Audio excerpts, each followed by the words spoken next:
DeShawn Briggs learned he was obsolete at 10:17 a.m. on a Tuesday. The notification didn't arrive via a glitch or a system error. It arrived in a manila folder held by Linda from HR, who stood in the gap of his cubicle with a grip that turned her knuckles the color of unbaked dough. DeShawn looked at the heavy bond paper she slid over his keyboard. Notice of displacement. The words were bolded, centered, and utterly final. Aegis-Med. The name of the platform sounded like a shield, but it felt like a blade. It was the neural net tool the St. Luke's board had just greenlit to swallow the billing and records department whole. His mouth went dry, the sourdough he'd been chewing moments before turning to a mass of flavorless pulp. A sharp copper tang coated the back of his tongue. He looked at his dual monitors, then at the paper, then back at the screens. Behind the spreadsheet of ODNI claim denials, he saw the looming math of his life: the mortgage on the North 14th Street twin, the monthly child support transfer to CISA, and the $3,000 still owed for Imani's braces. The architecture of his world had just suffered a structural failure. "The rollout begins Monday," Linda said. Her voice had the soft, rounded tone used by hospice nurses when they tell you the morphine is on its way. "You've been with us a long time, DeShawn. 11 years in November. 11 years and 2 weeks. He looked at the ICD-10 coding manual open on his right screen. R51-9 headache unspecified, a simple code for a complex pain. "I was hoping for the crystal clock this year." Linda didn't laugh, she didn't even offer a polite smile. "The platform handles the ICD-11 transition, the reconciliation, and the automated appeals in real time. It doesn't miss the secondary modifiers. It doesn't get tired. It doesn't need a dental plan. It doesn't eat turkey on sourdough," DeShawn muttered. He was a system seeker. His father had given him the name, usually accompanied by a weary shake of the head and a sigh that smelled of Newport cigarettes. DeShawn didn't just see a hospital. He saw the way the oxygen lines pulsed behind the drywall, the hidden copper veins of a building that breathed through filtered vents. He didn't see a bill. He saw the friction between a provider's necessity and an insurer's greed. He lived in that friction for 11 years. He had been the oil in the machine, translating the chaos of the emergency room into the cold, hard logic of the Treasury Department. 90 days, he asked. 90 days, Linda confirmed. "There's a transition period. We need the senior staff to oversee the ingestion." "Ingestion, that's a hell of a word for it. I'm teaching my replacement how to eat me." "It's not like that," Linda said, though her eyes said it was exactly like that. "There's a severance package, 6 months of base pay plus a payout for your unused PTO, and the hospital is providing access to the lifelong learning portal. There are modules for retraining and AI oversight, data hygiene, even some nursing assistant tracks if you want to go clinical." DeShawn looked at the ICD-10 manual. He remembered the 11 years he'd spent learning the dialect of the American healthcare system. He knew the specific way to phrase a claim for a cardiac catheterization so it wouldn't get flagged by an algorithm in Omaha. He knew the ghosts in the machine. Now, the machine was simply becoming the ghost. He felt like a man being told the air he'd been breathing was now a premium subscription service he could no longer afford. "Thank you, Linda," he said. She blinked, surprised. "For what?" "For not making a speech about new beginnings, for just giving me the paper." DeShawn sat for a long time. The mustard on his sandwich had soaked through now, a wet spot appearing on the napkin like a spreading bruise. A sense of profound, systemic inevitability took hold, like a bridge that had been designed for a certain weight, watching as the trucks got heavier and heavier until the steel simply gave up. It wasn't the bridge's fault, it was just physics. He reached out and closed the ICD-10 window. He closed the spreadsheet, for the first time in a decade. He didn't care about the denials. He stayed until 5:00 p.m., not because he had work to do, but because the habit of the clock was the only thing holding his skeleton together. He packed his bag and walked out into the humid Easton afternoon. The air smelled of rain and exhaust. Easton was a city of bricks and hills, a place built on the back of the silk industry and then left to find its own way when the furnaces went cold and the looms stopped humming. It was a town of ghosts. Now, the ghosts were white-collar. He drove his 2018 Honda Accord toward the middle school. The traffic on Route 22 was a sluggish, metallic river. 1,000 tailpipes coughing gray exhaust into a sky that couldn't decide if it wanted to rain or just humidify the misery. He found Imani standing by the flagpole, her backpack slumped at her feet. She was 10, but she had a way of standing that made her look 40, shoulders squared, head tilted, observing the chaos of the school pickup line with a detached, clinical interest. "Hey, Bug," he said. "Hey, Dad, you're 4 minutes late. The light on 13th Street was out of sync again, wasn't it?" "I didn't notice. How was school?" "Fine. We did the unit on the Industrial Revolution." Mr. Henderson says it's the most important thing that ever happened to humans, but I think he's wrong. I think it's the invention of the transformer architecture in 2017. That's when the world actually changed. DeShawn felt a phantom itch in his chest. Is that what they're teaching you now? No, I looked it up. Mr. Henderson is still talking about steam engines. He's stuck in the 19th century. She didn't look up from her tablet. You're quiet. Did the billing system crash? No, the system is fine. I'm just tired. You have the work face, the one where you look like you're trying to remember a long number.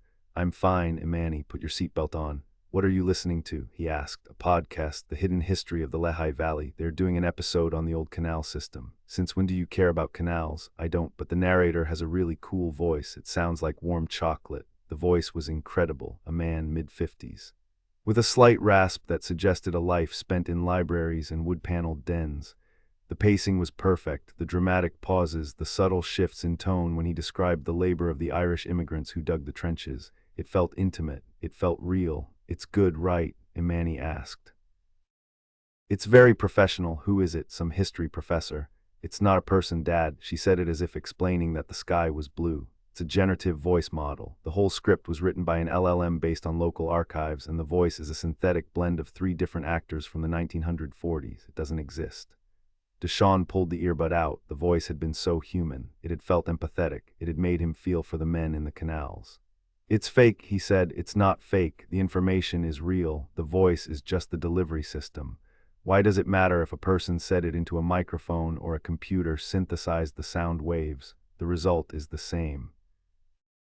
Result isn't the same. His voice was rising. A person knows what it means to be tired. A person knows what it feels like to dig a ditch. The computer is just guessing. It's not guessing, Dad. It's predicting the most likely next word based on the sum total of human knowledge. It's actually more accurate than a person. People forget things. People get biased. The model just knows. A lie, a beautiful high-fidelity lie. DeShawn turned onto North 14th Street. A row of modest twins built in the 20s for the workers at the silk mills. His neighbor Roshan was out front, watering a patch of stubborn lawn. Roshan waved as DeShawn pulled into the driveway. Go inside. Start your homework. I'll make tacos. Can we use Sage to plan the meal? I want to see if it can find a recipe that uses that weird kale you bought. No, I'm making them the way I make them. Boring, she sang, sliding out of the car. DeShawn sat in the driver's seat. He looked at the manila folder on the passenger seat. He thought about the voice in the earbud, a synthetic blend of 3 different actors. He wondered if his own voice was being recorded somewhere. Sliced into 1,000 pieces to be used by his successor, he wondered if his ingestion had already begun. The house felt smaller than usual. It had been 3 years since the divorce, and the spaces where Keisha's things used to be were still there, filled with a silence DeShawn had never quite figured out how to drown out. Keisha would have known what to do. She was a graphic designer, or she had been, before the agencies started using AI to generate logos in 3 seconds. She'd pivoted 6 months ago, using her severance to buy a high-end camping stove, a water filtration system, and a mountain of canned goods. The systems are brittle, DeShawn, she'd said during their last handoff. Everything we rely on is just a layer of code over a crumbling foundation. When the code starts writing itself, the foundation won't hold. He'd laughed at her. He'd called her a prepper. He'd told her that the world was too big, too complex for it to just stop. He went to the kitchen and started browning the ground beef. His mind was elsewhere. The Aegis-Med demo videos played in his head, sleek, fast, 10,000 claims in the time it took him to drink a cup of coffee. It was, by any objective measure, better at his job than he was. Dad, the pan is smoking. He snapped back. The beef was charred on the bottom. He turned the heat down. Did you lose your job? The question was so blunt it made him flinch. No. Not exactly. There's a transition happening at the hospital. I have 90 days to figure out a new role. Because of the AI. Because of the AI. Which one? Is it a proprietary build, or are they using a GPT for fine-tune? It's called Aegis-Med, and I don't know how it works, Imani. I just know it's taking over the billing department. It's probably a multimodal agent. It can read the handwritten doctor's notes and the digital records at the same time. You should be happy, Dad. Now you don't have to spend all day looking at those boring codes. Those boring codes paid for that tablet, DeShawn said, his voice sharper than he intended. I know, I'm just saying. It's like when they replaced the people who used to connect phone calls by hand. It's just progress. Progress feels a lot like being thrown away when you're the one being replaced. Dinner was quiet. Imani talked about her science project, something about hydroponic lettuce, and DeShawn nodded in all the right places. He was watching himself from a distance, a ghost inhabiting a body that was still going through the motions of fatherhood. After dinner, he helped her with her math on Sage. The tool explained the concepts in the voice of a friendly cartoon robot. She didn't see a machine, she saw a teacher. She didn't care about the why of the voice. She only cared that she understood the Pythagorean theorem. At 9:00 p.m., he tucked her in. "Dad, are we going to be okay, like with money and stuff?" DeShawn stood in the doorway, the hallway light casting a long shadow into her room. Severance, 6 months of pay, and then what? A man whose skills were now obsolete in a world moving at the speed of light. "We're going to be fine," he said. It was the first lie of the new era. "I'm a system seeker, remember, I'll find a new system." "Okay, good night, good night." He went down to the living room and sat on the sofa. The house was silent. He opened the hospital laptop. He navigated to the lifelong learning tab. There it was. Transition Module 1, Understanding the Aegis Ecosystem. A deep, visceral revulsion rose in him. It was the feeling of being asked to participate in your own execution, to sharpen the blade that was meant for your neck. But he also felt that same cold curiosity. He wanted to see the thing that had killed his career. He wanted to understand the logic of it. Welcome to the future of healthcare administration. The Aegis-Med platform represents a paradigm shift in how we manage the intersection of care and commerce. DeShawn watched the diagrams of data flow. He watched the way the AI identified a suboptimal coding sequence and corrected it in milliseconds. It was beautiful in a terrifying, sterile way. It was a perfect system. He looked at the progress bar. 14 out of 45, 0.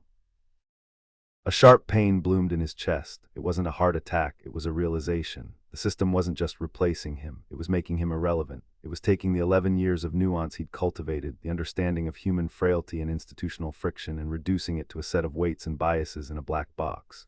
He sat in the dark for a long time, Roshan next door watering his lawn, Keisha and her camping stove, the voice in Imani's earbud.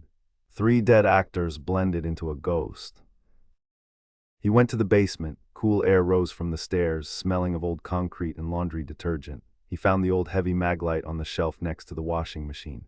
He began to search the shelves, canned peaches, old textbooks, winter tires. Then he found it, a dusty black plastic case. Inside was a shortwave radio his grandfather had given him. He hadn't touched it in 20 years. He turned the dial, feeling the mechanical resistance of the knob. The physical click of the gears, dead. The batteries had corroded, a white, crusty powder leaking from the terminals. He needed to hear something, anything, a voice that wasn't synthetic. He wanted a human signal. He wanted to know that someone somewhere was still talking into a microphone because they had something to say, not because an algorithm had predicted it was the most likely next word. He checked on Imani one last time, fast asleep, her tablet charging on the nightstand. The little green LED pulsed slowly, a tiny beacon in the dark. He went to the front window.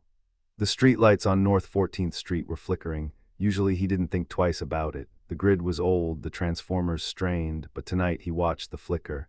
It wasn't random. It was a pattern, a stutter in the heartbeat of the city. He leaned his forehead against the cool glass. The manila folder was still on the table behind him, a 90-day death warrant in heavy bond paper. 90 days, he whispered. The streetlights flickered again, a long, dying amber glow that struggled against the encroaching dark before snapping back to life, waiting for the dark. How much of the system was left? Next time on Signal Lost, DeShawn discovers his neighbor Roshan has been preparing for something far bigger than a power outage. In a cluttered garage on North 14th Street, the system seeker finds the first piece of a puzzle he never wanted to solve.